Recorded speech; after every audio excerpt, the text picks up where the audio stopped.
ఓ పక్కన కార్పొరేషన్ పదవులు నామినేటెడ్ పదవులకు సంబంధించిన చర్చ నడుస్తూనే ఉంది, అది ఆలస్యం అవుతూనే ఉంది. మరొకసారి కొత్త చర్చ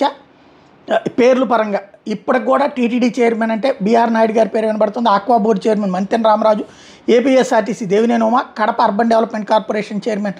Jaganmohan Raju, tourism development corporation chairman Brahman Chowdary, Kurnool urban development corporation chairman Dharmavaram Subbareddy, అదే సందర్భంలో UDA chairman Pranav Gopal, medical and infrastructural corporation chairman Sivaprasad, SC commission chairman Peethala Sujatha, irrigation development corporation chairman Ganni Veeranjaneyulu, APISC chairman Yarlagadda Venkatrao, minority corporation chairman Abdul Aziz, AP warehousing corporation chairman Somu Veerraju, మహిళా financial corporation chairman Achenda Sunitha, library corporation chairman Bandaru Hanumantharao, minority finance corporation chairman MS Baig, Swachhandhra commission chairman Tejaswini Podipati, Urdu academy chairman Khader Basha, Markfed corporation chairman Kimidi Nagarjuna, Brahmana corporation chairman Buchiram Prasad, SAAP corporation chairman Damacharla Satya, APSRT regional chairman Rayapati Aruna, APSRTC Rayalaseema regional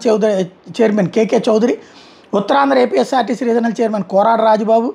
ఉభయ గోదావరి జిల్లాల APSRTC regional chairman Valavala Babji, Simhapuri APSRTC regional chairman Bhulakshmi, ST commission chairman Venkatappa, Kshatriya corporation chairman Gottumukkala Ramaraju, AP meat corporation chairman Arimini Ravinaidu, Kamma corporation chairman Mannava Mohan Krishna, Mala corporation chairman Panthagani Narasimhaprasad, Kuruba Ragula Anand, Yadava Nageswara Yadav, AP digital corporation chairman Chintakayala Vijay, TUDA Divakar Reddy, NUDA Kotamreddy Srinivasareddy, AP police and housing corporation Mandra Sivanandareddy, AP seed corporation chairman Karroth Bangararaju, అలాగే ST corporation Daru Nayak, women commission Sugunamma, SC Madiga corporation Undavalli Sridevi, Lepakshi urban development corporation చైర్మన్గా అలం నరసనాయుడు ఎంపిక అవుతారన్నటువంటిది ప్రచారం మరొకసారి తెర మీదకి వచ్చింది.